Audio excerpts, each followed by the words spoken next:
I chose this space because the space is actually on the turning point between the French school and the Flemish school. And since I'm from, let's say, the southern part of the Netherlands, which now is basically part also is called the Flanders, that's why I chose this space. I made 2 paintings of it, which also exist before I made the wall paintings. But I had still some rest images because of a YouTube film that I saw of a New Zealand painter. Was not so interested in the work of the painter, but I was interested in the moment when he was cleaning his palette. Now, in the 2 paintings, which is a diptych called Gloves, you see the palette, but in these you don't. And I thought it was more interesting because it actually shows you a sort of ambiguous image of you're trying to figure out, it's nearly semi-abstract to a certain extent. And it plays with the element of light, but it also plays with the element of dots that you perceive on the apron. And some of the dots are red. So they give actually nearly a surgical implementation of what you're looking at, certainly when you see a hand cropping up. The hand is important in this constellation because the Louvre was also a school. I mean, actually still is a school. And where people came to study the paintings of the old masters, and it was actually a treasure vault for a lot of artists, if you think of Delacroix that came to look here at the Rubens and all that, or even Géricault, all those people visited these places. And so this is to bring the hand back into the institution in a sense. And it's also the first time it's done on the real walls because there is a ceiling painting of Cy Twombly, which is here permanently, but that was made in the studio. And also the little rosette with the bird of Braque was painted somewhere else and then actually installed here. First it was much more seen as a whole closed circuit, but within talking about the Louvre, there was the idea of becoming to get a link to the space itself, which I actually didn't want to do because I don't think that was my purpose. But then I actually thought of a painting that I lost, which is called The Orphan, which was painted in 1990, which was like very small, 34 centimeters, I don't know how many inches that is, but really very small, and that I lost. And it's actually the painting of the back of a head of a toy made by Kate Gruse in the 30s.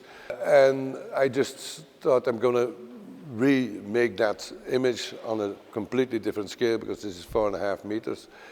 And then also because it's cut in the space at the neck, also the painting is, but here it fits in this sort of like the size of the wall. It also makes a reminiscence to a head that is actually cut off. So there was always, Bataille said, when the guillotine became operational, the Louvre became a public space. So that was the sort of link with the Louvre. We did this under 10 days here. We could have done it earlier, but we couldn't work in the weekend. And also we didn't go for lunch, so we brought our own coffee and everything, so the guy from the Louvre had to be here the whole time. And so we just came in the morning and then stopped at 5 o'clock. And so it was very rigid. I mean, like 2 days for each panel, so to speak. As I said, we could have done it much earlier, but of course we had to change because it still has to be a passageway. So we have to change from one side to the other. And so there was a weekend in between. But in fact, it went as it mostly goes. I mean, so as I paint the painting mostly in a day, I actually painted these because a bit larger, of course, in 2 days.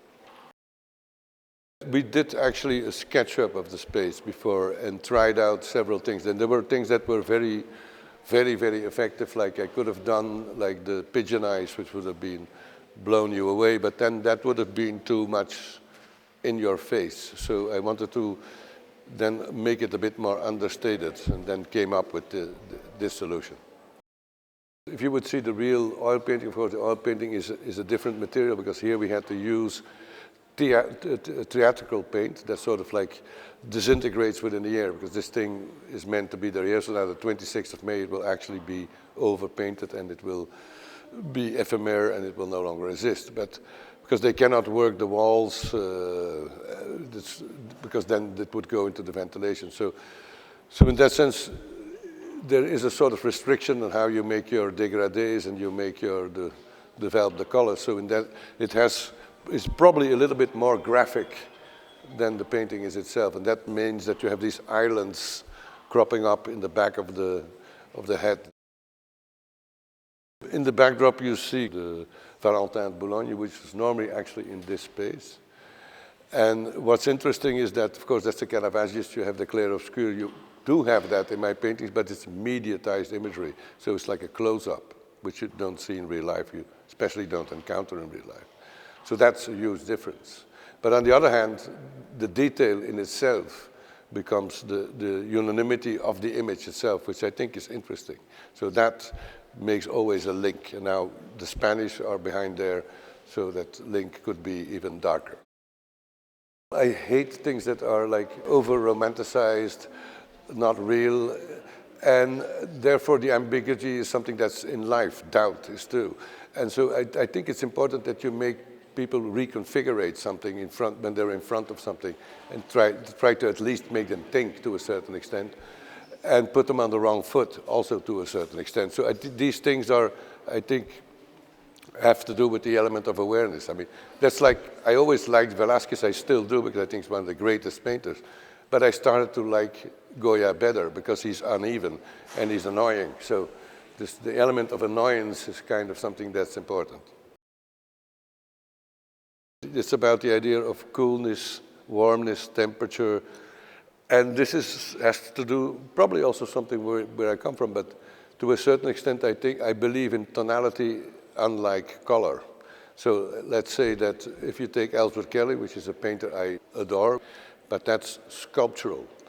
And tonality is something which creates depth without the realm of perspective, in a sense. So it's a sort of real assessment of depth within the painting framework. And also it's very difficult to remember.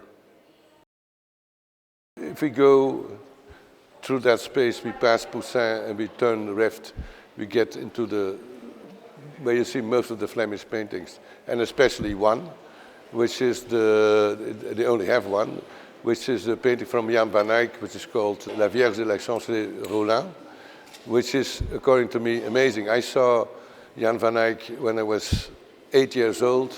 I already drew. I mean, I was making drawings. And actually, my thought was then, and still is, that after that, every painter is a dilettante. So, forget it. Memory plays a big role in a sense, because there are things that I paint. It takes me even years before I paint them, for example. So they're sort of like stocked away and then surface at the moment when they become relevant. So some things can be, I mean, also the fact that I have painted things that I would have never painted, let's say 20 years ago, because I thought they were completely idiotic. So that's how there is this element of a never-ending story, but you also accumulate actually nearly your own database out of which you constantly start to reenact and go back to and even see how it fits and all those things. People like Richter, which I admire, of course, because Richter was very important as a sort of opening the road for a lot of even myself to a certain extent. But that was the day and age, like also via Selmans, which I like a lot also, with the same time era, sometimes even more meticulous and refined than Richter to a certain extent. They all had this, yeah, and then war, of course, they had this element with the idea of the Walter Benjamin, the reproductive age, and photography. In my case, I was born with the television, so also a manco of experience and a trunkload of imagery, but imagery that was on the move, basically. So in the sense, that impact was bigger than the photographic one. The ideal viewer would take away an element of soberness, and at the same time, because it is also rather megalomaniac to a certain extent, and then yeah, perceive it as really understand the idea of the challenge, but also understand that the challenge is ephemeral, it's not there to stay.